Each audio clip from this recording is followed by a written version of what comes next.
In the last video, we took a look at the role the stomach plays in preventing recurrence of SIBO. Well, let's continue that conversation by moving into the small intestine. As I take you through the small intestine and introduce you to the role of the pancreas in SIBO, here is what you should take away. One of the causes of SIBO is lack of pancreatic enzyme production. This is often termed pancreatic exocrine insufficiency. In short, you're just not producing enough enzymes from your pancreas. The second thing is that the pancreas secretes many enzymes, all of which serve an important role. We'll differentiate those. Pancreatic enzymes, this is the third point, pancreatic enzymes are not just for digestion. They're not just to help you with proteins, fats, and carbohydrates. And number 4 here that you're going to take away from this is that pancreatic enzymes can be recycled. You're not just trying to produce more and more and more or build up your bank account, so to say, of pancreatic enzymes. This might be one of the biggest realizations that I can introduce you to when it comes to helping your pancreas and dealing with that prevention of relapse of SIBO. So with that preface, let's get started. Now, I want to give you some background on this and talk about the stomach and the small intestine and just remind you on this that these are very harsh environments, and that's intentional. That's by design. And when I say that, what I'm referring to specifically is that it's hard for organisms to grow in the stomach and in the small intestine. There are organisms that are adapted to that environment, and we'll look at those kind of here and there as we go through. But the point of this is that most organisms aren't making it through the stomach and the upper small intestine. And what happens is that the total number of organisms significantly drops off as you move from the mouth down through the esophagus, and as you get into the stomach, then those numbers start dropping off significantly there.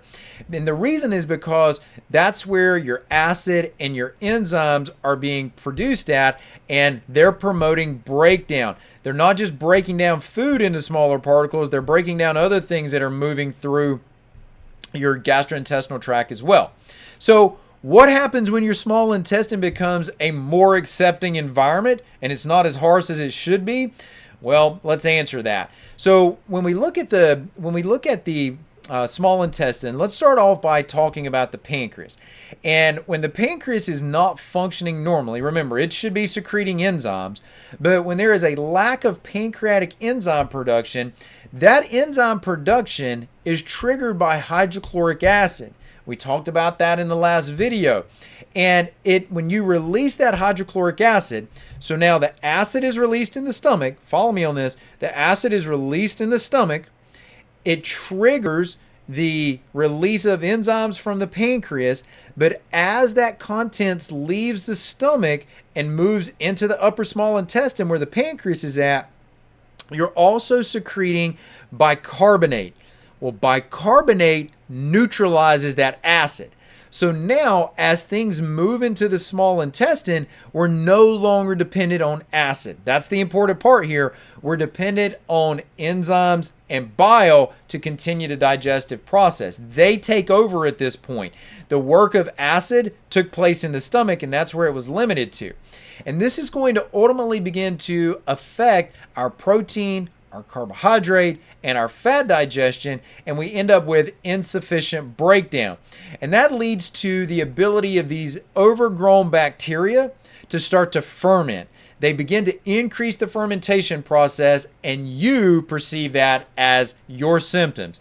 That's the gas. That's the bloating. That's the distension in your abdomen. That's the uncomfortable feeling that you feel. All of that is coming as a byproduct of the fermentation. And again, this is generally happening fairly quickly after eating. You've experienced this, and you don't want to go backwards here, which is why we're talking about this.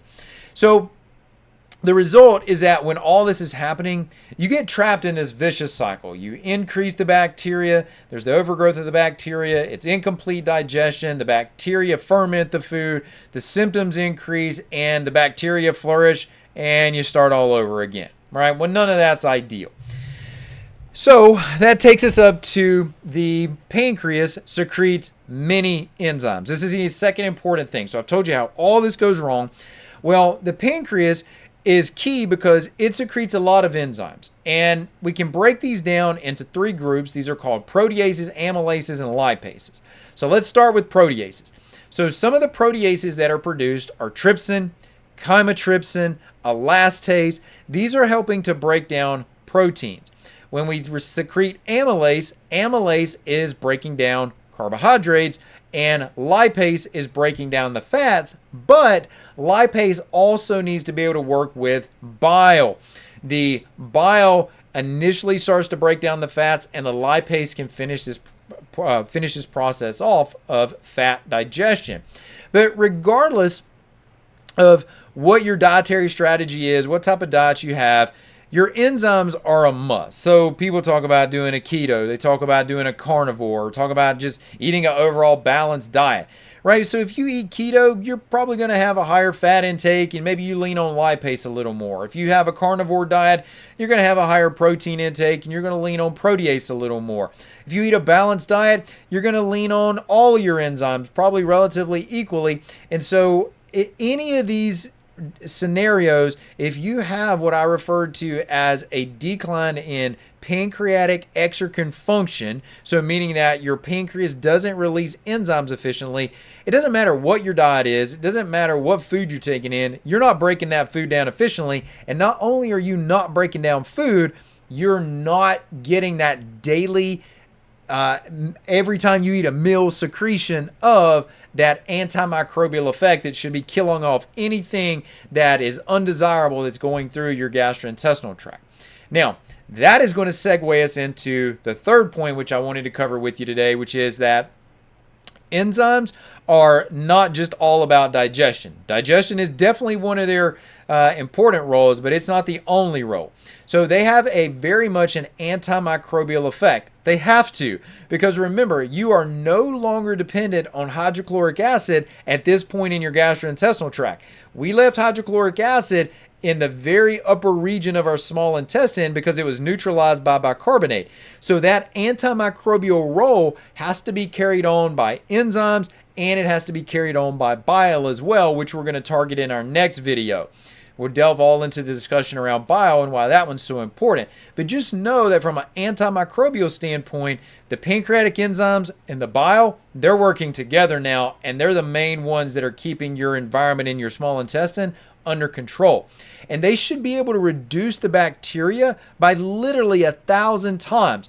When you have an overgrowth, the difference between the amount of bacteria in a normal, healthy small intestine versus in an overgrown state is generally a factor of 1,000. It is 1,000 times greater in an overgrowth state. So there's a lot of work that has to be done. And the other thing to note on this, we're talking about this as small intestinal bacterial overgrowth. Don't forget that there is also small intestinal fungal overgrowth as well. So these secretions are keeping bacteria, fungus, parasites, all these different microbes are all being kept under control. And in addition to having that secretion also needs to be concentrated enough. It's not simply enough just to secrete the enzymes. You need to secrete enough of a concentrated source of enzymes so that they can actually be effective.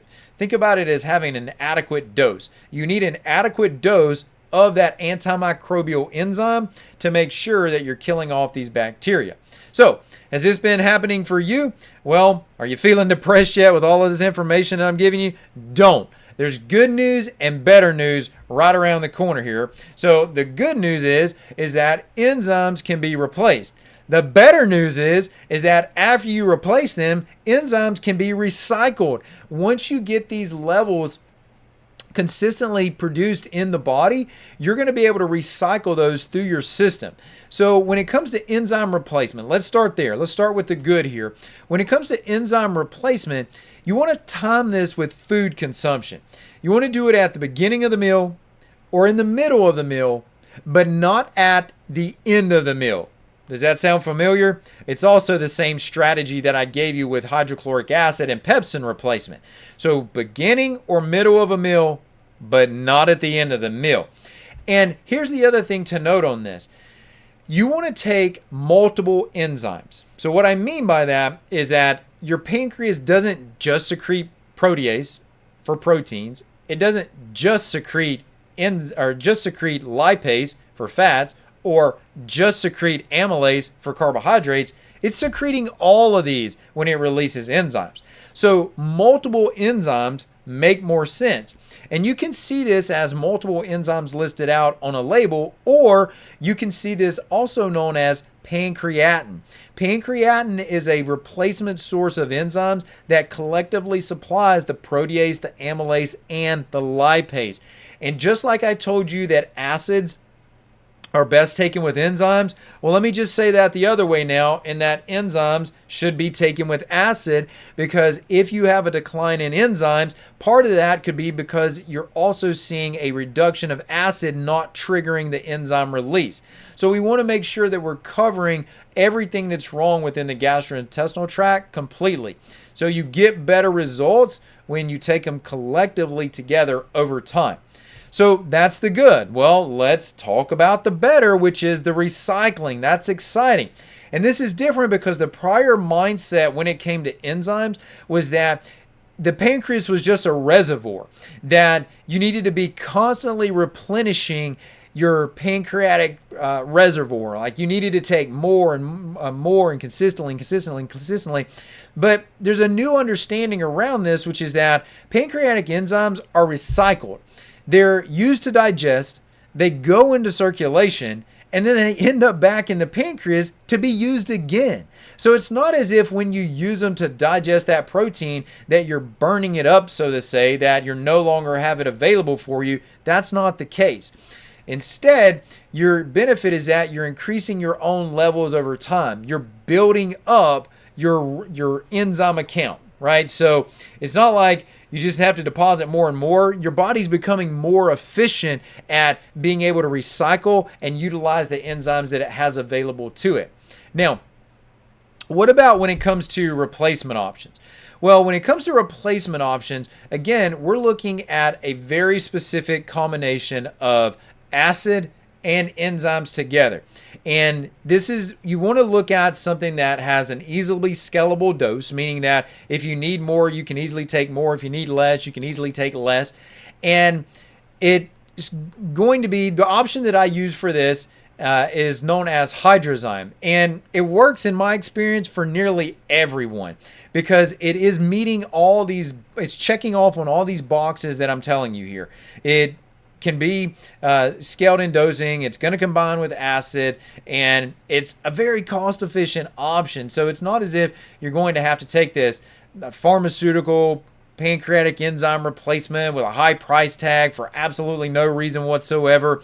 And as I'm talking to you about this hydrozyme, this is one of the things that you'll find that is part of the phase 2 kit combination here that I've put together for you on this, because this is what it takes to, over time, keep that SIBO from recurring. And remember, you don't want to be a statistic. This is what we need to do to prevent you from being a statistic.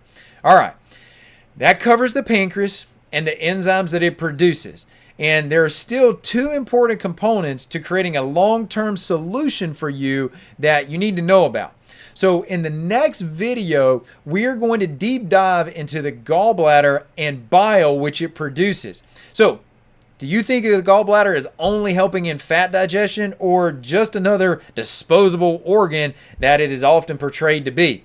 Well, if so, then let's go over to the next video and let me show you how important the gallbladder is in improving your health in your gut and preventing the recurrence of SIBO. I'll see you over there.